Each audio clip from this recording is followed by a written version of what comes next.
sini. Kami diberikan kesempatan untuk melayani Engkau. Berikan kesempatan untuk mendengarkan firman-Mu.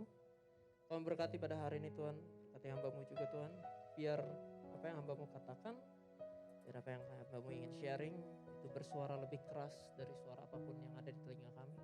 Dari suara apapun yang ada di hati kami. Supaya biar roh-Mu yang mengalir di tempat ini. Dan setiap orang bisa menjadi mengenal Engkau lebih baik lagi Tuhan. Siapkan hati kami supaya menjadi tanah-tanah yang subur, yang siap bertumbuh dan berbuah sehingga buahnya bisa dinikmati banyak orang. Terima kasih Tuhan, di dalam Tuhan Yesus kami ucap syukur. Haleluya. Semua yang percaya katakan amin. Thank you Praise and Worship Team. Boleh beri kemuliaan buat Tuhan. Beri tepuk tangan buat Praise and Worship Team ya. Oke, saya izin copot masker gak apa-apa ya. Saya pakai saya, gua, lu, dan campur gak apa-apa ya. Ya oke, salam kenal semuanya. Perkenalkan nama saya Daniel. Thank you sudah diberi kesempatan melayani di tempat ini. Mungkin saya kenalin diri saya sedikit dulu kali ya biar kenal lah. Gitu. Ya nama saya Daniel. Saya sudah menikah. Ini istri saya, ada namanya Yohana. Terima kasih atas tepuk tangannya. Terima kasih. Ya jadi saya bekerja saat ini bekerja. Saya udah punya satu orang anak juga. Hari ini tidak dibawa karena anak saya masih masa-masa suka silat dan lari-larian. Jadi supaya tidak ramai, jadi saya nggak bawa dulu hari ini. Oke. Ya mungkin hari ini boleh kita buka Alkitab kita sebentar.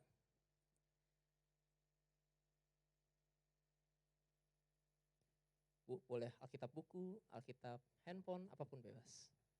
Oke, kita buka Alkitab kita. Kita buka Yohanes 3 ayat 16.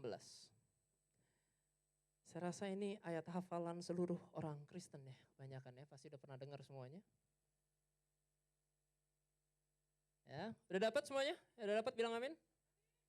Oke, kita baca ya.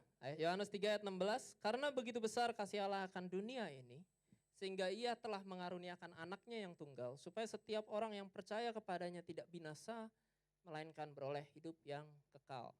Oke, saya dapat tema di bulan ini tentang menjadi menangkan jiwa, menangkan iman. Nah, boleh aku tanya siapa yang sudah menjadi Kristen sejak lahir? Boleh angkat tangannya? Artinya sejak lahir keluarga saya Kristen, saya dibawa ke gereja. Angkat tangan lebih tinggi biar saya kelihatan. Oke, hampir sebagian besar ya. Nah, pasti pernah dengar ayat ini ya, dari sekolah minggu, dari apa, pernah diajarin gitu. Tapi kadang-kadang ayat ini tuh berbicara bahwa ada seorang begitu besar kasih Allah akan dunia ini sehingga ia telah mengaruniakan anak yang tunggal supaya setiap orang percaya kepadanya tidak binasa melainkan beroleh hidup yang kekal. Kadang-kadang kita udah dengerin dari kecil tapi kita paham gak artinya? Karena contoh kalau saya ganti, karena begitu besar kasih saya akan dunia ini, sehingga saya mengaruniakan anak saya yang tunggal, anak saya masih satu.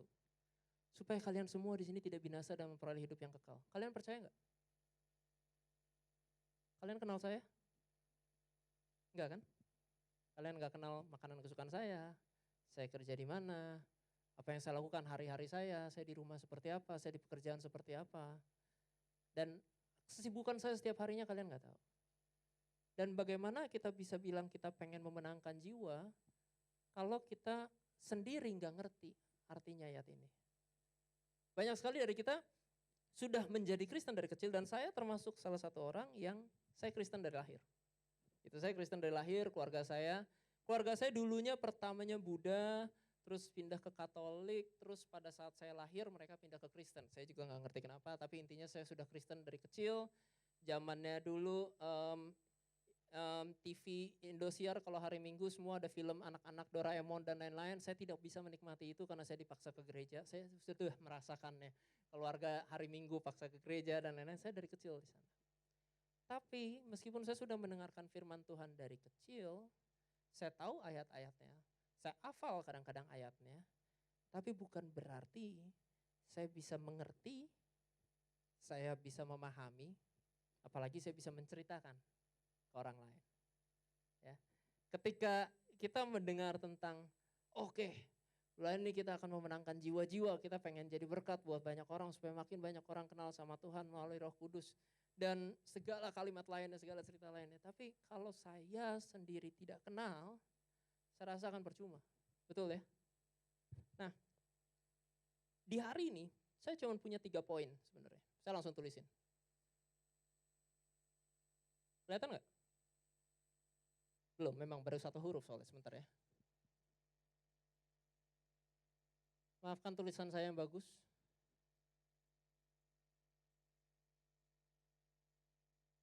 Jadi ada 3 bagian utama yang saya akan bahas. Yang pertama mengerti. Yang kedua,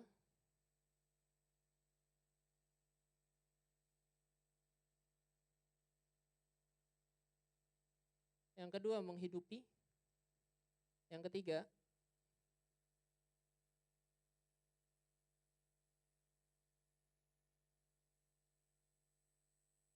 membagikan. Jadi 3 bagian ini adalah 3 poin yang harus kalian ingat ketika nanti kita pulang habis ini. Ya. Mengerti, menghidupi, dan membagikan.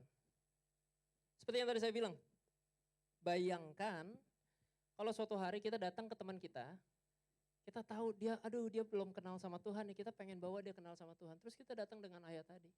Kamu tahu nggak? Karena kasih Allah begitu besar buat dunia ini, dia karunia anak tunggal supaya kamu nggak binasa loh. Mereka akan percaya nggak? Enggak, karena mereka nggak kenal Tuhan ya.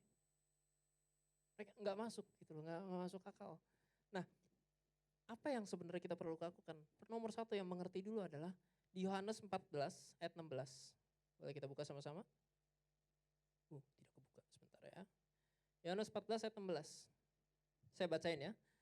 Aku akan minta kepada Bapa dan ia akan memberikan kepadamu seorang penolong yang lain supaya ia menyertai kamu selama-lamanya. Saya ulang sekali lagi, aku akan minta kepada Bapa dan ia akan memberikan kepadamu seorang penolong yang lain supaya ia menyertai kamu selama-lamanya. Dan kita loncat di Yohanes 14 ayat 26. Tetapi penghibur yaitu Roh Kudus yang akan diutus oleh Bapa dalam namaku, dialah yang akan mengajarkan segala sesuatu kepadamu dan akan mengingatkan kamu akan semua yang telah kukatakan kepadamu. Oke? Nah, pertanyaan pertama, mengerti kenapa kita perlu Tuhan. Nomor 1 kita mesti tahu itu dulu. Kadang-kadang kita sudah Kristen, kita tahu oke, Tuhan juru selamat, saya tahu perlu Tuhan dan lain segala macam. Tapi benar sampai seberapa dalam sih kita perlu Tuhan? Saya boleh minta semuanya sekarang ikutin saya ya. Benar-benar coba ikutin. Kita tahan napas 10 detik. Habis itu setelah 10 detik kita tarik napas dalam-dalam. Oke? Bisa? Kalau ada yang merasa mau pingsan jangan dilakukan. Oke? Ya, semua tahan napas sama-sama ya. Saya mulai hitung ya. 1, 2, 3. Tahan napas. 1, 2, 3, 4, 5, 6, 7, 8, 9, 10. Tarik napas panjang. Apa yang kalian rasain? Ada kelegaan di sana? Nggak lega? Oh ya, copot masker mungkin. Ya, tapi ketika kita menahan napas kita jadi lebih lemas, bener gak? Kayak ada sesuatu yang tersendat, ada sesuatu yang gak enak, ada sesuatu yang gak nyaman, ada energi yang hilang, ada tenaga yang hilang.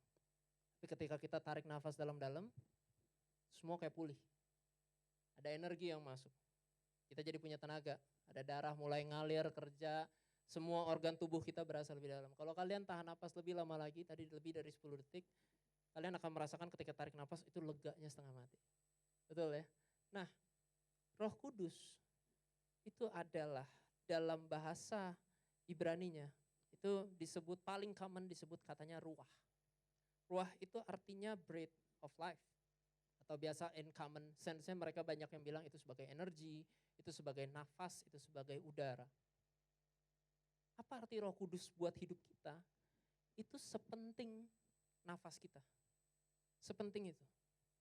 Tapi hari ini kita nggak menyadari nafas karena waktu kita lahir sudah otomatis, betul ya? Kita sudah otomatis, kita akan langsung bernafas, itu udah ada di dalam sistem kita, jadi kita tidak perlu berpikir untuk bernafas. Tiap hari sudah pasti otomatis kejadian. Tapi waktu kita ada situasi di mana kita harus menahan nafas kita berapa lama, di situ panik mulai muncul, ketakutan mulai muncul, dan ketika kita bisa nafas lagi baru kita lega. Sama the absence of God, keberadaan tidak adanya Roh Kudus, itu membuat kita dalam hal spiritual kita kehilangan napas kita. Kita kehilangan oksigen kita. Itu sepenting itu. Tapi problemnya kadang-kadang kita tidak sadar bahwa itu sepenting itu.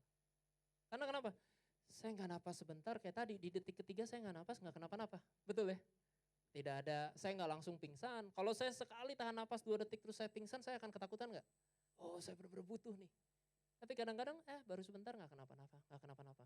Sama kita berpikir ketika kita tanpa Tuhan, kita masih bisa hidup kesannya. Bisa, tapi ada spiritual kita yang kosong. Ada sesuatu yang bolong, ada sesuatu yang belum bikin kita lega. Roh Kudus, peran Roh Kudus adalah untuk mengisi kekosongan itu.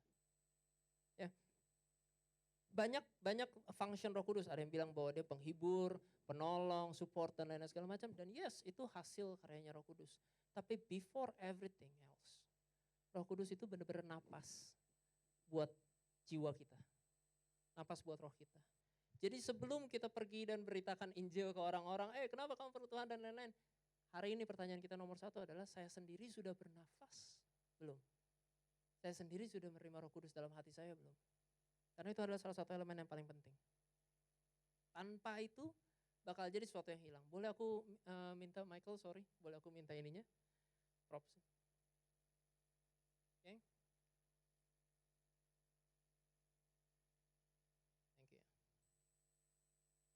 Thank you. Kelihatan semuanya? Ya. Ini puzzle. Tahu lah ya. Hari ini sebuah puzzle. Saya menggambarkan gini. Waktu kita mengenal Tuhan, waktu kita menerima Roh Kudus dalam hidup kita, itu tuh bahasanya gimana ya? Saya nggak punya bahasa cantiknya. Tapi buat saya itu adalah complete and in progress. Atau utuh dan dalam proses. Ini 2 hal yang bertolak belakang ya. Benar gak? Karena utuh berbicara tentang hasil, on proses berbicara tentang perjalanan. Ya. Nah, sama penggambarannya gini, saya gambar seperti puzzle ini. Oke? Waktu saya beli puzzle ini saya lupa. Ini puzzle saya bikin pas saya SD. Jadi ini cari di gudang ada. Puzzle saya bikin pas SD bareng keluarga saya. Waktu kita beli puzzle pertama biasanya ada apa? Ada yang pernah beli puzzle di sini? Pernah tangan? Oke, yang pernah main puzzle. Nah, pada waktu kamu beli puzzle pertama, apa yang pasti kelihatan di kotaknya? Gambar depannya, betul? Gambar dasarnya. Yang kedua adalah angkanya. Betul nggak? Ada berapa piece? 30 piece, 500 piece, 1000 piece, dan lain-lain segala macam. Pada saat saya beli kotaknya, betul ya, saya beli puzzle. Ketika kita tebar 500 piece dan kita tulisan 500, itu utuh nggak artinya? Artinya utuh sebenarnya. Karena 500 sesuai 500. Ngerti ya? Tapi itu belum selesai. Itu in progress. Sama, ketika kita mengenal Tuhan, ketika kita terima Tuhan dalam kehidupan kita terima Roh Kudus dalam kehidupan kita sudah menjadi utuh. Tapi bukan berarti hasil karyanya sudah selesai. Anggap ya, saya pas lihat puzzle ini, pas saya dibeliin waktu itu, bagus ya gambarnya ya. Kayak laut gitu, banyak binatang-binatangnya, ikan-ikan dan lain-lain segala macam. Ih bagus nih, kalau jadi. Pas dibuka pertama ditebar, biru semua cuy.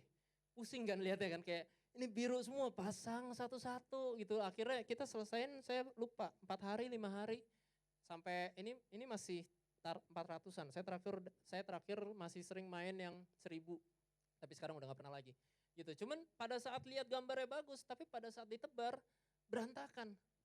Balik-balik warnanya kecil, nggak kelihatan hasilnya, itu sepotong-sepotong kecil gitu ya, cuma satu warna, mana biru semua, mirip-mirip semua dan lain-lain, dan itu betapa susahnya untuk kita ngerti.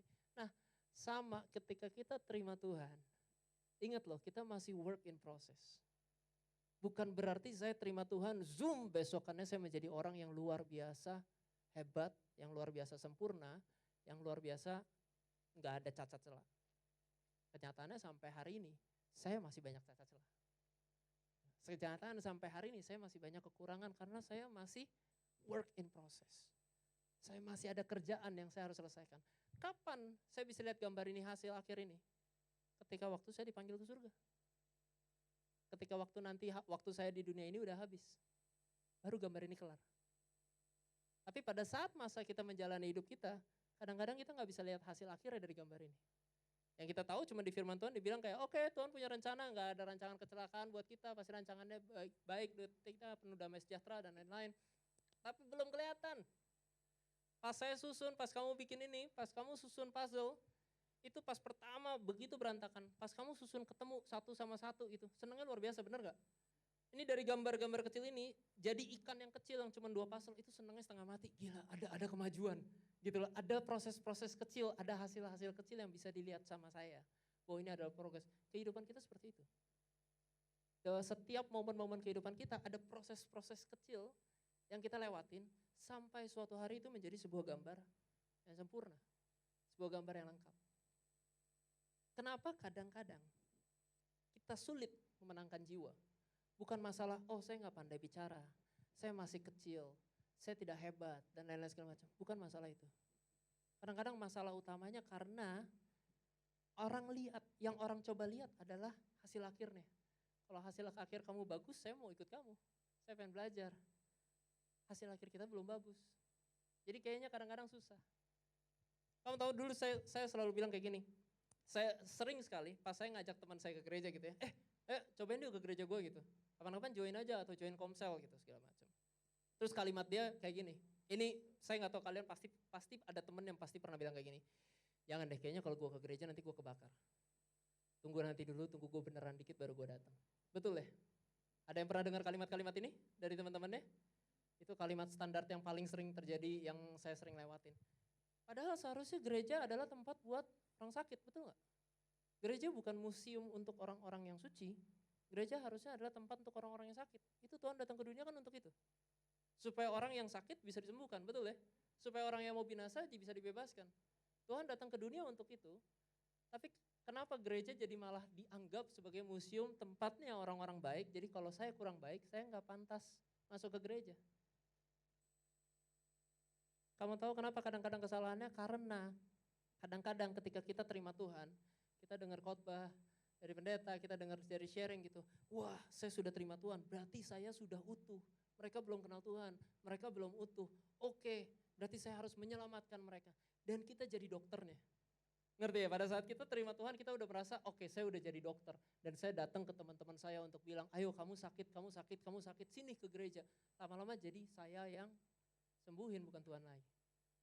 Dan itu yang menyebabkan banyak orang gak pengen. Banyak orang gak mau. Dan saya menemukan itu banyak sekali di lingkungan saya. Gitu loh. Dan ya saya belajar banyak dari sana. Menjadi utuh dalam proses itu seperti puzzle ini persis. Hari ini sampai hari ini kita masih proses. Ingat ya, jadi ketika Roh Kudus datang dalam kamu, ingat tidak serta-merta besokannya kita menjadi orang yang luar biasa. Tapi malah kita siap untuk diproses jadi ke arah yang lebih baik. Saya pernah sharing waktu itu di komsel saya Kristen dari kecil, ada teman saya ceritanya baru bertobat. Gitu loh, baru bertobat dan dia ikut join komsel saya gitu-gitu segala macam. Terus saya pernah ngobrol sama dia. Karena dia baru bertobat dan lain-lain segala macam, saya ngelihat perubahannya kan drastis. Betul ya, biasanya kayak dulunya bandel banget terus tiba-tiba dia langsung berhenti semua gitu kenal Tuhan dan dia langsung benar-benar jadi orang yang baik. Dan saya lihat, saya pernah bilang sama dia, saya bilang, aduh saya Kristen dari kecil, saya kadang-kadang pengen merubah kekurangan saya, kelemahan saya aja susahnya setengah mati kadang-kadang. Oke, saya kadang-kadang susah gitu merubah karakter saya, kekurangan saya dan lain-lain. Tapi kalau kamu baru kenal Tuhan, diubahkan dan bisa sampai jadi kayak gini, kayaknya enak ya, saya juga pengen, maksudnya saya jadi orang yang semakin baik gitu. Dan dia bilang ke saya, dia bilang kayak gini, tapi kamu gak tahu betapa susahnya orang yang dari belum percaya, bisa berubah menjadi percaya, betapa banyak hal yang di kepala mereka mesti buang, ngerti ya. Mereka mesti ganti karena sesuatu yang tidak mudah dianggap. Tidak mudah diterima sama mereka. Sampai akhirnya ketika mereka bisa terima, baru ada perubahan yang besar dalam kehidupan mereka. Dan saya di situ saya mikir, iya ya, saya karena Kristen dari kecil, saya tidak pernah memposisikan diri saya seperti mereka. Untuk tahu kenapa sih saya butuh Tuhan, kenapa saya kehilangan. Sampai suatu hari saya menyadari bahwa even saya Kristen dari kecil, even saya sudah mendengar kata Yesus dari sejak saya lahir, saya udah tahu tentang itu. Tapi tanpa saya terima sendiri, tanpa saya bikin keputusan yang jelas, tanpa saya mengerti dan bilang ke Tuhan, Tuhan I need you, saya butuh kamu, saya perlu Roh Kudus, ini semua tidak ada gunanya. firman-firman yang saya pelajari nggak akan ada gunanya. Karena nggak akan ada hasilnya. Ya. Nah, apa yang ketika tadi saya bilang, kapan gambar ini bisa dilihat? Hasil akhirnya jadi adalah ketika kita dipanggil, Tuhan, saya berani cerita, ayah saya meninggal pada saat saya umur 14 tahun. Sorry ceritanya gelap, maaf ya. Cuman ya, ayah saya meninggal pada saat saya umur 14 tahun. Ayah saya adalah orang yang baik sekali. Tapi waktu selama hidupnya saya cuma mengenal dia sebagai papi saya. Betul ya, kayak saya kenal dia sebagai papi saya, kerjaannya kayaknya sales, dia orang yang pinter bisa semua olahraga, dan dia karena tahu saya suka olahraga jadi dia sering ngajakin saya tiap minggu, ayo ikut olahraga dan lain-lain. Itu yang saya kenal dari dia. Dan pada saat itu dia pas 14 tahun gak ada sakit, gak ada angin, gak ada hujan, tiba-tiba lagi berdoa, suci luar biasa lagi berdoa, tiba-tiba jebret, tiduran meninggal dan udah langsung lewat gitu. Di tengah-tengah lagi berdoa. Kita bawa ke rumah sakit terus beritanya udah lewat gitu. Ya kita ngelihatnya kayak wah enak ya, ada tante-tante yang lain yang bilang kayak aduh meninggalnya enak banget kayak nggak ngelewatin sakit. Situ enak ngomongnya, kayak keluarganya kan sakit gitu ya, kayak tiba-tiba nggak ada apa-apa ditinggal gitu lewat. Dan apa yang saya lihat pada saat ayah saya meninggal, kita di rumah duka itu selama 5 hari. Rumah duka dekat sini kita selama 5 hari di rumah duka. Kita sampai pesen 3 ruangan, jadi satu rumah duka kira-kira kan luasnya segini, kita pesen 3 ruangan, selama 5 hari itu full, gak pernah kosong, dari pagi sampai malam itu selalu full, selalu penuh, selalu ada orang-orang baru yang saya gak pernah kenal, dan itu full, ada sekitar 200 sampai 300 papan bunga, dan ayah saya biasanya kalau ada orang meninggal gitu ketika dan lain-lain, mereka tuh biasa kalau udah ke rumah duka ya udah mereka nggak ke penguburan lagi dan lain segala macam. Pada saat hari penguburannya pun ada 98 mobil dan 2 bus yang ikut ke pemakaman. Pertanyaannya, bener-bener di rumah duka ada orang-orang yang saya nggak kenal, mereka datang ke saya, datang ke orang-orang ini tanya, ini siapa pejabat? Bukan. Pendeta? Bukan. Karyawan biasa? Karyawan biasa, bukan siapa-siapa, bukan seseorang yang dalam posisi tinggi, bukan bos dan lain-lain, simply orang biasa. Saya ingat banget, masih ingat vividly bahwa pada saat ayah saya meninggal itu yang berduka adalah ada satu pasangan, kita pergi tour bareng, kita gak kenal, jadi kita ketemu di tour, cuman keluar kota gitu, ada ikut tour, terus ada pasangan ini ikut, pasangan ini ngobrol sama papi mami saya, terus mereka kayak besokan, pas udah pulang mereka ngobrol, ini baru kenal 2 minggu, setelah itu 2 minggu kemudian ayah saya meninggal, mereka yang nangisnya paling kejar. Baru kenal padahal. Mereka bilang kayak, iya aduh papi kamu tuh orang yang baik banget gitu-gitu segala macam. Saya dulu pas kecil banget pas lahir saya tinggal di Glodok. Jadi ada tukang parkir kenalan papi saya di Glodok. Sampai pas ayah saya meninggal tukang parkir itu kirim surat. Dan di suratnya itu masih ada bekas-bekas basah gitu loh. Jadi kayak bekas nangis dan tuh surat itu adalah saya bener-bener pengen datang tapi saya gak ada ongkos dan lain-lain segala macam. Turut berduka cita dan lain-lain segala macam. Dan papi saya Kristen dari sejak saya lahir yang saya tahu. Pada saat di rumah dukanya ada spanduk dari wihara, gede luar biasa. Karena dekat rumah saya ada wihara, itu spanduk gede banget dan ada biksunya yang datang, yang sampai orang-orang mikir, bapak lu Buddha, bukan Kristen. Tapi ada benar-benar ada biksunya yang datang, ada spanduk besar sekali, dan kita tanya, oh kenal dari mana? Oh papi kamu waktu itu kita lagi betulin genteng, terus papi kamu lagi lewat, karena kan kita deket rumahnya lewatin. Ya papi kamu lagi lewat, terus dia tiba-tiba kucuk-kucuk masuk, datang bantuin betulin genteng, manjat ke atas. FYI papi saya sakit pinggang, cedera pinggang padahal. Tapi buat orang yang dia gak kenal baik gimana, dia bisa bantuin sampai sono. Dan selama masa berduka itu, selama 5 hari saya di rumah duka itu, saya ngelihat betapa banyak orang mengasihi papi saya. Mereka ngelihat kayak, wah papi kamu, nilainya cuma satu, papi kamu orang yang baik, papi kamu orang yang baik, papi kamu orang yang baik, itu doang. Bukan pejabat, bukan bos, bukan orang kaya raya, biasa. Di gereja apakah dia pemimpin pendeta? Bukan, pelayanan biasa. Bantuin asyir karena bantuin apa, dia cuma aktif aja melayani. Tapi begitu banyak orang yang datang sampai saya ingat malamnya pada saat setelah penguburan kan kita ada yang 40 hari bla bla gitu-gitu. Keluarga dari papi saya, adiknya papi saya bilang kayak gini, dia bilang pada suatu hari kamu akan bisa melihat bahwa apa yang karakter Tuhan dalam papi kamu. Dia bilang, jadi kayak supaya kamu bisa mengenal Tuhan melalui papi kamu. Dia bilang gitu. Jadi ceritanya ada Dia pakai ilustrasi ada sebuah desa desa yang tidak terjangkau sama misionaris manapun, dan desa itu nggak pernah kenal tentang Tuhan. Dan ada ibu sama anak yang mereka tinggal bareng. Terus suatu hari ibunya udah meninggal, jadi tinggal anak ini sebatang kara. Terus suatu hari ada pendeta, akhirnya nyampe ke sana. Dan pendeta itu menginjili tentang Tuhan dan lain-lain segala macam. Dan anak kecil itu bilang, oh saya kenal orang itu. Dan pendeta itu bingung, nggak mungkin karena nggak ada misionaris selain saya yang pernah ke sini. Dari mana kamu kenal? Dia bilang, oh saya lihat mama saya. Dan ya adiknya papa saya bilang, semoga kamu bisa kenal Tuhan melalui kamu lihat papi kamu. Pas saya ditanya, saya waktu kecil, saya dari kecil saya nggak pernah punya mimpi, ditanya orang, cita-cita kamu jadi apa? Dulu kan waktu kita TK astronot, betul ya, dokter dan lain-lain. Saya nggak ada, saya nggak tahu saya mau jadi apa. Jadi saya jawab cuman karena ditanya gitu, tapi nggak pernah tahu jadi apa. Pada saat papi saya meninggal, saya punya target baru, saya kalau meninggal suatu hari nanti, saya pengen jadi orang yang lebih baik dari papi saya. Buat orang lain yang nggak kenal ceritanya, kayak oke, cukup tahu gitu loh. Tapi buat saya yang kenal papi saya, itu jauh lebih susah dari standar manapun. Karena saya kenal bagaimana dia menghidupi firman Tuhan dalam dedikasi hidupnya. Tanpa posisi, tanpa aset. Harus jadi berhasil dulu baru bisa ceritanya menghidupi firman Tuhan. Atau harus jadi apa? Tidak. Kenyataannya dia cuma menghidupi setiap hari. Ada kesempatan untuk berbuat baik, dia lakukan itu. Sampai ketika di hari akhir, dia menjadi hasil yang bagus. Ini yang saya belajar. Ketika kita menghidupi, saya tahu papi saya. Saya tahu kekurangan kelebihannya.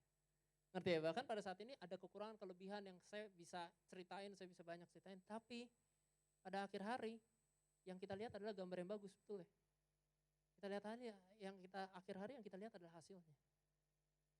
Jadi pada saat kita masih bernafas hari ini, pada saat kita masih menghidupi pada hari ini, peran kita adalah untuk mencoba mempraktekkan apapun yang kita pelajari. Hari ini saya sharing mungkin cuma satu hari dalam 40 menit, 30 menit, 20 menit ke depan. Tapi besok, itu peran kamu sendiri. Peran saya sendiri untuk menghidupi firman yang kita belajar. Betul? Itu pengenalan kita sendiri. Kita mau kenal Tuhan lebih dalam apa enggak, kita mau menghidupi firman Tuhan apa enggak, itu urusan kita sendiri. Bukan di bagian yang saya bisa bantu. Ya, jadi saya lihat pada saat papa saya meninggal itu, saya baru melihat benar-benar kayak, oh oke. Ternyata meskipun hanya dengan modal berbuat baik bisa memberkati begitu banyak orang. Dan pada saat saya ngobrol, banyak sekali orang-orang yang papi saya dulu pernah ajakin ke gereja, menjadi pendeta, full timer, memimpin buka sebuah gereja dan lain-lain segala macam. Banyak modalnya yang diajakin papi saya apa? Ke gereja yuk, ke komsel gue yuk, gue jemput. Itu doang. Kadang-kadang pancingannya ada makanan kok. Gitu.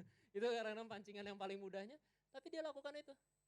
Dan banyak orang-orang yang mereka cerita, saya pertama kali gereja sama papi kamu dan lain-lain segala macam. Dan mereka jadi kenal Tuhan.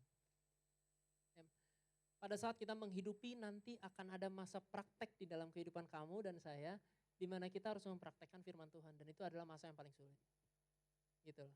Karena kadang-kadang firman Tuhan berbicara jauh lebih susah, bukan lebih susah ya, berlawanan dengan standar dunia.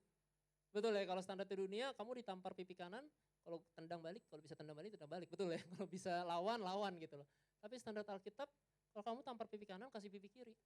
Maafin lagi, berkatin lagi. Harus berkatin lagi, jauh lebih susah. Saya bersyukur saya pernah melewati. Hari ini sorry ya, saya sambil banyak cerita gak apa-apa ya. Jadi saya bersyukur waktu itu masa pelajaran saya paling besar adalah ketika saya kuliah. Saya bukan anak baik-baik. Jadi saya anak yang cukup bandel dulunya. Saya bukan anak yang pelajar yang rajin. Nilai saya sangat pas-pasan. Jadi mama saya yang sampai frustrasi sampai bilang yang penting kamu lulus dengan nilai pas-pasan juga gak apa-apa. Saya udah gak peduli lagi gitu loh. Jadi dia benar-benar kayak berharapnya yang terendah yang saya bisa gitu. Jadi kayak saya bukan anak yang rajin, saya bukan anak yang apa. Dan suatu hari waktu itu saya kuliah di luar, saya kuliah di Singapura waktu itu dan saya aktif di gereja. Di gereja itu ceritanya mereka lagi pemilihan leader. Mereka lagi pemilihan leader. Terus mereka udah pilih 5 leader. 5 leader itu adalah orang yang sudah tertanam di gereja itu dengan lama. Jadi udah dari beberapa tahun lah ada di gereja itu. Tiba-tiba youth pastor saya datang ke saya waktu itu. Jadi 5 itu udah dipilih, udah di-announce segala macam. Tiba-tiba youth pastor saya datang ke saya waktu itu. Saya berdoa terus saya merasakan Tuhan bilang suruh minta kamu jadi leader nih. gitu. Saya termasuk paling baru, saya 1,5 tahun doang waktu itu di sana. Dan akhirnya ya udah, saya diangkat jadi leader di sana. Yang di luar dari perkiraan saya nggak minta, saya nggak pernah asking for, kasih aku posisi di gereja, enggak, saya nggak peduli gituan. Jadi tiba-tiba saya dipercaya itu, dan kamu tahu pada masa-masa saya itu, saya banyak melakukan kesalahan. Bahkan saya pernah melakukan satu kesalahan fatal, yang pokoknya cukup fatal lah pada masa lalu saya, karena saya dulu anaknya bandel. Jadi saya bingung sekali, terus akhirnya youth pastor saya datang ke saya dan dia bilang kayak gini, kalau gue bukan Kristen sebenarnya bakal gue hajar. Karena dia dulunya bekas geng motor, jadi bahasanya juga lebih santai. Terus dia bilang iya sebenarnya ya ini hal yang salah lah, yang lu lakuin gak bagus gitu-gitu dan lain-lain segala macam. Dia bilang bahkan istri gue sebenarnya udah bilang kayaknya better lu jangan jadi leader lagi. Terus saya tanya sama dia, lu nyesel gak sih pilih gue? Kayak saya gak minta lo tentang ini, posisi ini. Saya sendiri sangat menyesal saya melakukan kesalahan. Tapi lu nyesel gak pilih gue? Dan youth pastor saya bilang ke saya waktu itu, oh gak pernah sama sekali. Bagi saya itu prosesnya kamu belajar. Bahkan ini extra mile-nya. Dia bilang, bahkan dia minta maaf sama saya setelah itu. Yang salah saya loh. Tapi dia bilang dia minta maaf sama saya. Dia bilang, ya drama-drama di gereja terjadi lah biasanya. Terus dia minta maaf sama saya, dia bilang kalau saya menjadi pemimpin yang lebih ada, yang lebih bisa ngobrol sama kamu, bantu kamu dari awal, mungkin gak akan ada kejadian seperti ini. Hari itu saya dengar omongan dia, saya gak merasa saya pantas dapetin permintaan maaf dia. Ngerti ya? Karena secara realis saya berasa saya yang salah. Tapi itu pertama kali saya belajar terima kasih Tuhan dari situ. Dari sebuah praktek bahwa yang seharusnya tidak pantas mendapatkan, tapi dikasih. Kamu tahu di Amsal 17 ayat 17, dibilang seperti ini. Bentar ya. Amsal 17 ayat 17, seorang sahabat menaruh kasih setiap saat, setiap waktu, dan menjadi seorang saudara dalam kesukaran. Saya pas mengalami hal itu, saya jadi satu pelajaran saya yang paling besar adalah ini, saya punya standar baru untuk seorang teman baik. Teman baik adalah ketika saya dan satu orang, saya anggap Michael ya. Boleh Michael kesini Michael? Ya. Jadi saya anggap Michael teman baik saya, tenang saya nggak COVID kok. Saya udah tes ya. Saya anggap Michael teman baik saya. Dan ini ceritanya jurang, kita anggap ini jurang, oke? Michael pengen loncat. Saya sebagai temannya bilang, jangan, betul ya? Jangan loncat, sakit nanti. Betul kan? Jangan loncat, nanti lu sakit, nanti lu terluka, nanti lu capek, lu mesti ngulang lagi dari awal. Terus Michael bilang bodo amat dan Michael tetap loncat. Contoh kamu turun aja, gak apa-apa. Michael loncat dari jurang, jatuh, sakit, cedera dan lain-lain. Teman yang baik adalah dia akan turun ke bawah juga. Gimana, are you okay? Gak apa-apa. Bantu pick him up, bantu benerin lagi, bantu semangatin lagi, it's okay, you can do better. Berikutnya gak bakal kayak gitu lagi, tenang aja, I'll be here with you. Dan besokannya, mungkin Michael akan ke jurang lagi. Dan saya mesti temenin dia lagi. Dan habis itu dia memutuskan untuk loncat lagi, saya mesti turun lagi. Thank you. Tapi itu teman yang baik. Kenapa saya bisa punya standar itu? Karena Tuhan gituin saya. Betul ya? Karena saya ngelihat betapa waktu saya ngecewain orang, waktu saya bersalah, konsekuensi ada. Ingat ya, konsekuensi ada. Dari dosa pasti ada konsekuensi. Tapi dari hati, dari pembebasan Tuhan bilang, you know what? It's your process. Dan kamu udah diampuni. Move on, we do better. Gimana kita mau menangkan jiwa kalau kita gak kenal kasih yang kayak gitu, betul ya? Karena pada saat itu, pada saat kita ngajak teman kita, dan pada saat dia kecewain kita, atau gereja kecewain kita, atau apapun yang kita punya relationship mengecewakan kita, sudah putus hubungan, tidak bisa. Oh, teman yang baik, dia siap untuk lewatin masa-masa sulit kayak tadi. Ya kan, gregetan kan, udah tahu loncat sakit, loncat lagi. Terus kita mesti semangatin, besokannya ke jurang lagi, capek hati kadang-kadang. Makanya saya tahu, saya ngomong jujur, tidak mungkin saya sanggup, di sini ada berapa orang, kira-kira 30-40, punya energi langsung untuk melakukan hal yang sama ke semuanya. Betul ya? Karena itu mulai dari orang-orang terdekat kamu. Kadang-kadang kita diminta memenangkan jiwa, kita menangkan jiwa dengan random. Ayo, kenal Tuhan, ikut ke gereja, tapi kita gak mau jadi teman yang baik sama mereka. No relationships, nothing. Tidak akan ada hasilnya. Dari ketika kita menghidupi, kita belajar, ingat tadi, bahwa standar ada sahabat, itu menaruh waktu dalam kesukaran, menjadi seorang saudara dalam kesukaran. Pada saat dia sakit, kita ada di bawah sama dia. Pada saat dia mau jatuh, kita siap negur dia. Tapi kadang-kadang bener gak pilihan teman kita paling enak adalah pas dia mau loncat, jangan loncat. Pas dia loncat, tuh kan. Itu lebih enak ya, ngerti ya? Jadi teman yang kayak gitu. Tuh kan apa gue bilang, sakit kan? Ya udah sini gue tungguin di atas. No. Tuhan adalah Tuhan yang mau kamu di atas, mau kamu di bawah, dia ada sama kamu. Makanya di Mazmur dibilang, meskipun dalam lembah kekelaman aku tidak takut. Meskipun gue lewatin itu aku tidak takut karena Tuhan tetap beserta dengan aku. Sama. Saya harus merasakan itu dulu. Saya harus mengalami itu dulu. Baru saya bisa menjadi teman yang seperti itu ke orang lain. Hari ini kita harus sadar, saya butuh Tuhan. Baru kita bisa bilang, kamu juga butuh Tuhan. Kadang-kadang saya butuh Tuhan. Saya sudah terima Tuhan. Sekarang kamu yang butuh Tuhan, karena saya sudah tidak perlu lagi. Sering kayak gitu. Nah, di situ kita berhenti sama prosesnya kita. Pada saat kita menghidupi, ingat kita masih on proses. Jadi kita pun masih belajar, kita pun masih bertumbuh, kita masih punya banyak peran untuk bilang, sorry salah gue. Sorry gue aturan gak kayak gitu. Sorry gue aturan gak marah kemarin. Sorry kayaknya gue bisa ganti kalimat gue jadi lebih baik. Itu pelajaran buat kita semua. Dan yang terakhir adalah membagikan.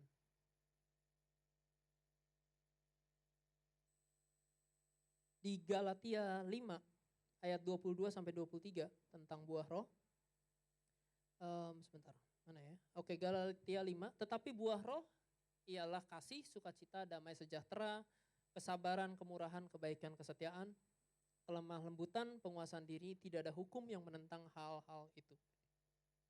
Dan Matius 28 ayat 19 bilang gini, karena itu pergilah jadikanlah semua bangsa muridku dan baptislah mereka dalam nama Bapa dan Anak dan Roh Kudus. Pada saat kita membagikan, apa sih peran yang paling penting? Saya diingetin dalam satu kehidupan saya kayak gini. Ada dua teman saya yang akan saya ceritain. Jadi teman saya yang pertama, sebut saja namanya Joni. Ya. Sebut saja namanya Joni, teman saya pertama. Dia teman saya dari satu SMP. Dia sahabat saya dari satu SMP. Sampai sekarang. Dari satu SMP sampai SMA saya satu sekolah sama dia, jadi saya baru kenal. Anak ini ceritanya badannya sangat besar. Jadi waktu satu SMP dia sekitar 90 kilo, 100 kilo. Itu cukup besar. Saya pas satu SMP itu 26 kilo. Jadi saya saya disentil sama dia, udah hilang gitu loh. Terus pas satu SMP, saya ingat sekali pas saya kenal sama dia, ini kan satu kelas gitu ya, jadi baru kenalan, saya baru pindah sekolah, jadi saya baru kenalan sama dia, kenalan sama orang-orang yang lain. Pas saya lihat dia, dan dia anak yang ceritanya emosian sekali. Joni ini anak yang emosian yang benar-benar bisa main pukul, bisa main tonjok orang dan lain-lain yang suka berantem. Sedangkan saya tahu diri, dengan badan saya sekecil ini saya tonjok orang, saya yang sakit. Gitu loh. Jadi saya gak pernah ke arah situ.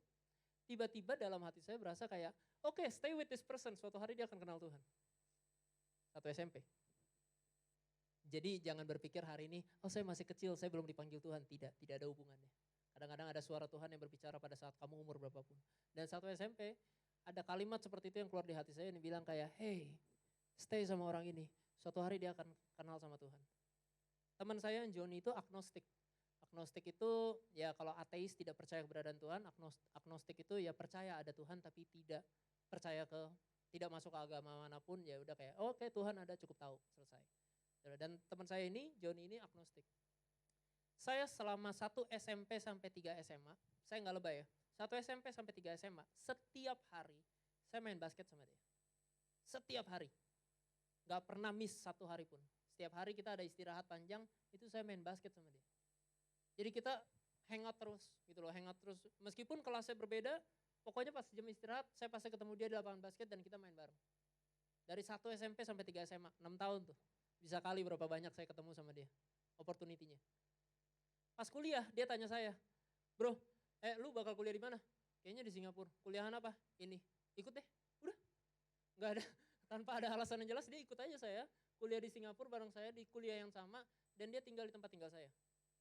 Oke. Dengan catatan persahabatan sama saya sama dia tuh persahabatan yang aneh. Mungkin kalian di sini berpikir dengar ceritanya, wah itu sahabat baik kamu.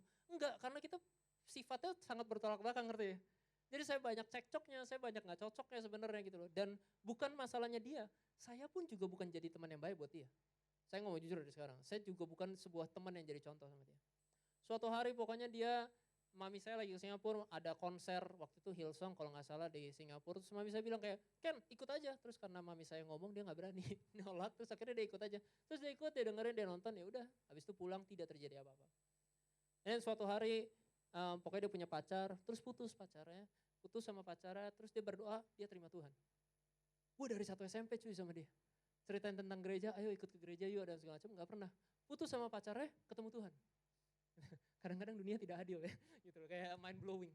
Nah dia terima Tuhan setelah putus sama pacarnya, and then dia ngobrol sama saya. Saya nggak mau jujur sama kalian ya, saya akan cerita apa adanya, please don't judge me. Pada saat dia terima Tuhan, dia ikut ke gereja saya. Ya karena saya temennya, saya roommate-nya dan segala macam, dia tanya, lu gereja di mana? Gue mau ikut deh. Dan sejak itu dia ikut ke gereja saya. Bahkan sampai di Jakarta sekarang dia udah pulang, dia masih di gereja saya juga. Gitu loh. Jujur sekali dalam hati kecil saya ada yang bilang, yes, karena gue nih, gue bawa orang. Karena I stay here sama dia, lihat dia ke gereja sekarang. Dalam hati kecil saya, katanya dia mengenal Tuhan, ada suara kayak gitu. Tapi kamu tahu Tuhan punya surprise yang lain. Dia datang ke saya dan dia bilang, pada saat dia baru bertobat, jadi biasanya ketika orang baru bertobat kenal Tuhan, mereka sangat berapi-api betul kan ya. Wah Tuhan baik banget, Tuhan luar biasa dan lain-lain. Dan dia ngobrol sama saya, gue gak respect sama lu bro. Dia bilang, karena lu bukan contoh yang baik, dia bilang.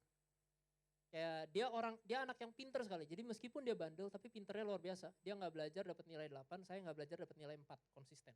Jadi dia orang-orang yang kalau di sekolah saya zaman dulu kita bilangnya orang-orang Farisi. Jadi orang yang ngomongnya enggak gue nggak belajar tapi dapat nilai bagus, itu Farisi. Jadi dia kita bilangnya dia selalu dapat nilai bagus gitu. Jadi dia ngelihat kayak dia nggak contoh hidup saya, ngerti ya? Karena saya nggak begitu rajin belajar dulu dan lain-lain, nilai saya jelek. Lu bilang mau kenal Tuhan buat apa? Lu aja gak kasih contoh.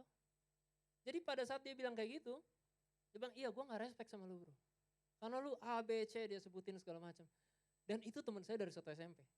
Mungkin buat yang dengar ceritanya dari sekian banyak cerita yang lain gitu. Yang dengar ceritanya kayak gila kok temen lu jahat, kok lu masih mau temenan sama dia kayak gitu semacam.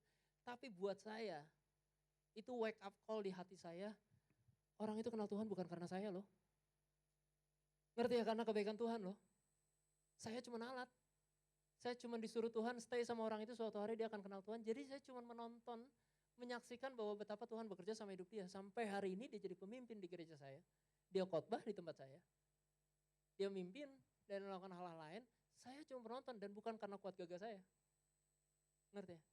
I need that. Buat beberapa orang berpikir kayak, saya sering sekali karena saya di gereja dari kecil, ada beberapa orang yang bisa sharing kayak, ayo kita harus memenangkan jiwa, karena nanti pada suatu hari kamu masuk ke surga, dipanggil sama Tuhan, Tuhan akan tanya, berapa jiwa yang kamu udah menangkan? Jadi kesannya kayak kompetisi, ngerti ya? Kayak kalau saya nggak bawa satu, nanti disuruh pulang lagi, gitu. Disuruh balik lagi, nanti saya nggak masuk surga. Jadi saya dari kecil saya dikasih taunya kayak gitu. Jadi pada saat ada satu orang yang datang ke gereja dan kenal sama saya berasa itu karena saya. Tapi Tuhan menyadarkan, bukan loh. Bukan loh, kalau dari kuat gagah kamu, clearly dia gak datang ke gereja. Tapi karena kebaikan Tuhan hari ini, dia ada. Dan kamu nyala alat. Dan teman saya yang kedua adalah teman sekolah saya juga. Dan temannya Joni juga, kita sebut namanya Joko. Gitu ya. Ya, gak apa-apa deh saya sebut nama. Namanya Marcel. Ini teman-teman sekolah saya dari dulu. Saya gak deket sama orang ini, Marcel ini. Jadi teman saya dari satu SMP. Saya cuma pernah sekelas sama dia satu SMP. Habis itu saya gak deket sama dia. Selama 6 tahun kita gak pernah sekelas lagi. Gitu-gitu segala macam. Pas kuliah jelas kita lost contact. Saya kuliah di Singapura, dia ke Australia. And then suatu hari, basically pas kita semua udah balik ke Jakarta gitu ya, udah pada di Jakarta dan lain-lain. Tiba-tiba teman saya Joni ini ngajakin Marcel ke komsel saya. Dan ya udah, terus Marcel tuh datang ke komsel saya dan lain-lain. Dan ternyata dia sudah ke gereja, dia sudah percaya Tuhan dan dia jadi full Kristen dan lain-lain segala macam. Saya tanya, setahu gue dulu lu juga agnostik gitu, setahu gue lu dulu nggak Kristen gitu. Kapan waktu lu terima Tuhan? Dan dia cerita, oh lu inget gak? Sebenarnya karena lu. Saya nggak ingat sama sekali. Jadi dia bilang ternyata waktu itu pada saat saya kuliah, berarti pas bareng dia kuliah juga di Australia, ibunya meninggal. Dan waktu itu masih zaman Facebook, jadi dia post tentang ibunya berpulang, meninggal dan lain-lain. Saya chat ke dia. Saya chat ke dia dan saya kirim lagu. Saya kirim lagu Healer waktu itu, Hillsong. Saya cuma kirim lagu, saya bilang turut berduka cita men. Dan ya kalau ada apa-apa, if you need anything just let me know. Sekali lagi saya nggak deket, saya bukan orang yang rajin main Facebook dan lain-lain. Hari itu kebetulan tanpa sengaja saya lihat itu dan saya tiba-tiba merasa tergerak untuk just send him a song. Nggak tahu dia Kristen atau bukan, nggak tahu apa, just tergerak seperti itu. Tapi ternyata dia cerita belakangnya yang saya nggak nyadar, dia bilang sejak dia dengerin lagu itu, dia dengerin on repeat dalam proses pemulihan dia, ibunya meninggal, akhirnya dia cari gereja lokal di Australia dan dia kenal Tuhan, dia aktif bergereja di sana. Dan dia akhirnya pasti saya di Jakarta, dia ikut saya di Jakarta. Kamu tahu teman saya Marcel ini, hari ini dia sudah berpulang. Dia sudah dipanggil Tuhan. Hari ini banyak cerita tentang berpulang ya, mohon jangan ketakutan. Tapi dia teman, saya baru dekat sama dia ketika dia di Jakarta, ketika dia join gereja saya. Kita seumuran, saya umur 32 tahun ini, jadi kita seumuran. Pada umur 27, tiba-tiba tanpa angin, tanpa hujan, dia merasa nggak enak badan, sakit, terus kata dokternya, oh ini katanya ambeien nih segala macam. Tapi sampai masuk rumah sakit, jadi kita juga nggak tahu kenapa. Dia masuk rumah sakit, kita jengukin, bro cepat sembuh ya segala macam. Tapi dia nggak keluar-keluar berapa hari. Dokter juga masih nggak tahu kenapa. Sampai one day dokter curiga, terus akhirnya dokter ngadain tes, dan dia leukemia stadium 4. Umur 27. Kita main bareng, kita makan yang sama, gak ada angin, gak ada hujan, leukemia stadium 4. Dan kamu tahu betapa hebatnya? Sejak dia dengar dia leukemia stadium 4, akhirnya dia berobat ke Singapura selama 2,5 tahun. Jadi full tinggal di Singapura, saya cuman sempat waktu itu saya sama istri saya, kita bareng-bareng ada beberapa teman gereja lainnya, kita sempat kunjungin dia untungnya, sempat kunjungin dia 1 kali. Selama dia ada di Instagramnya nanti, ada namanya Marcel Gunn, dia tulis di Instagram. Selama total 3 tahun, jadi dia tulis selama 1037 hari, dia gak pernah 1 hari pun skip. Dia selalu post hari 1 gratitude post. Jadi hari bersyukur tentang apapun. 3 tahun ngadepin kanker, 3 tahun ngelewatin di dalam rumah sakit yang sama orang-orang yang lagi sakit dan lain-lain. Ada yang sudah dipanggil, ada yang sembuh ceritanya dan lain-lain. Dia sudah sempat dinyatakan sembuh, tiba-tiba relapse lagi langsung dan lain-lain. Ngelewatin itu semua. Setiap hari gak pernah skip. Dia post di Instagram. Dari hari pertama sampai hari 1037. Bersyukur, hari ini Tuhan kasih saya ini, bersyukur hari ini Tuhan kasih saya ini, bersyukur hari ini Tuhan kasih saya ini. Pada masa akhir hidupnya dia memberkati 10 kali lebih banyak dari apa yang pernah saya lakukan. Pada akhir hidupnya, saya kenal dia, saya tahu kelebihan kekurangannya, tapi pada akhir hidupnya yang saya lihat gambar bagusnya. Nangkep ya? Pada akhir hidupnya yang saya lihat adalah cerita baiknya betapa dia menghidupi dan ada kesempatan apapun dia bagikan. Kalau Tuhan udah mengasihi dia. Itu setiap kali, itu wake up call buat satu gereja saya. Setiap kali dia ngepost tentang gratitude post, kita tuh menghina diri kita sendiri. Apalah kita kacang ini mengeluh tentang pekerjaan saya, sedangkan orang ini menghadapi kanker dan masih bersyukur. 3 years. Dia ngelewatin itu semua dan dia menjadi berkat luar biasa. Saya percaya gini sih, pada saat kita dipanggil sama Tuhan, menerima Tuhan, gak ada peran kamu yang lebih kecil daripada yang lain. Siapapun bisa jadi berkat buat orang lain. Gak harus berbicara di sini. Gak harus dengan berbicara di post-post kayak, ayo bertobat kerajaan Allah sudah dekat. Kadang gak mesti sampai seperti itu. Kadang just be there, and bilang my God is good. Dengan menghidupi kehidupan kamu dan bersyukur, orang-orang bisa melihat. Dan pada saat ada kesempatan dorongan untuk kamu berkatin orang itu, do that. Dan saya bisa bilang hari ini, apakah Marcel itu kenal Tuhan karena saya? Sama sekali enggak. Gak ada satu hal yang saya bisa banggakan. Saya cuma dipakai sebagai alat, Tuhan minta kayak, hey do that. Ya sudah, kalau alat saya menolak, Tuhan bakal pakai alat lain enggak? Bakal, kenapa? Karena Tuhan peduli sama jiwa itu. Tuhan peduli sama orang itu. Pertanyaannya cuma kita mau dipakai sebagai alat apa enggak? Jadi hari ini ketika kamu dipanggil untuk kita memenangkan jiwa. Ingat perang kita bukan seperti kayak, ayo kita menangkan. Bawa orang sebanyak-banyaknya dan lain-lain segala macam. Sometimes jadi berkat buat orang sekitar kamu itu 10 kali lebih dari cukup. Itu 10 kali lebih penting. Dan itu maksud saya yang saya terutama paling pengen bagikan hari ini. Boleh saya undang tim praise and worship-nya maju ke depan? Oke. Maaf ya, sudah jam 12 ternyata. Mohon maaf.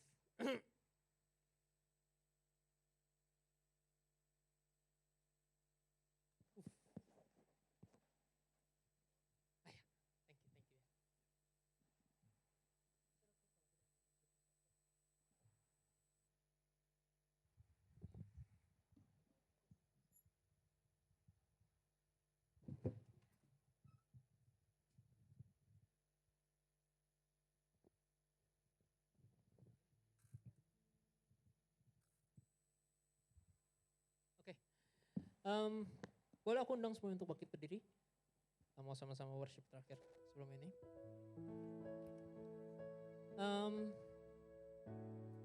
Saya tahu, ingat sekali lagi hari ini sharing saya terbatas. Saya bukan seorang pendeta, jelas. Saya seorang karyawan, pekerjaan. Saya seorang ayah, saya seorang suami.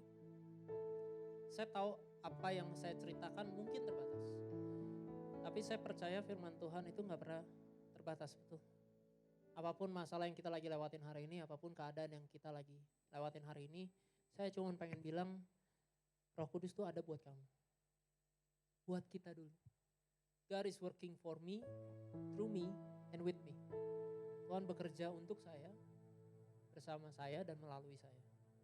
Itu peran kita dalam kekristenan. Dan itu yang saya pengen kalian ingat gitu, dimanapun kalian berada. Hai kamu yang masih muda, jangan pernah menganggap kecil, saya masih muda. Tunggu kakak-kakaknya melakukan sesuatu deh. Hai kamu yang sudah usia yang lebih dewasa, jangan berpikir waktu saya sudah aktif, udah selesai. Tunggu anak-anak yang remaja yang lebih aktif deh sekarang. No, maximize your time. Anywhere, anytime kamu dapat chances, kamu dapat kesempatan untuk memberkati orang lain, do that. Karena kamu gak tahu prosesnya, kamu gak tahu gambar apa yang Tuhan lagi siapin buat kamu. Kamu gak tahu nanti gambar kamu akan sebagus apa, you never know. Apa yang kamu bisa lakukan cuma tiap hari adalah coba pasang puzzle itu, betul ya? Kamu bisa lakukan adalah coba, ikut jalan sama Tuhan. Hari ini salah, that's okay, apologize and stand up again. Dan bangun lagi. Itu yang kita pengen belajar hari ini. Ya. I know God has been good to me, makanya saya bisa sharing. Karena as simple as that, I know God has been good to me no matter what. Dengan segala kelemahan kekurangan saya, Tuhan masih ada sama saya. Dan saya percaya Tuhan yang sama juga akan melakukan itu ke kamu. Dan Tuhan yang sama akan melakukan itu ke orang sekitar kita, di luar kita. Orang yang kita kasihi. Kamu kenal dekat atau enggak, orang Tuhan yang sama akan memberkati mereka dan punya kasih sama mereka. So let us worship together. Let us thank God together. Karena atas kebaikannya.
From the moment that I wake up until I lay my head, I will sing of the goodness of God.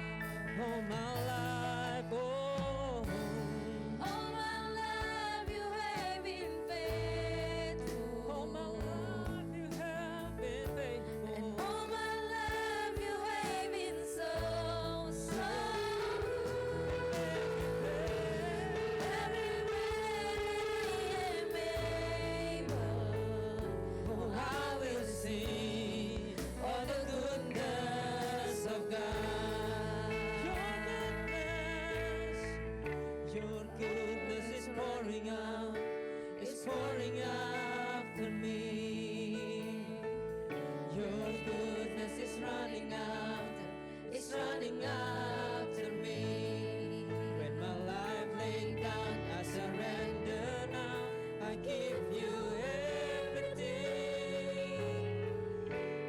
goodness is running after, it's running after me.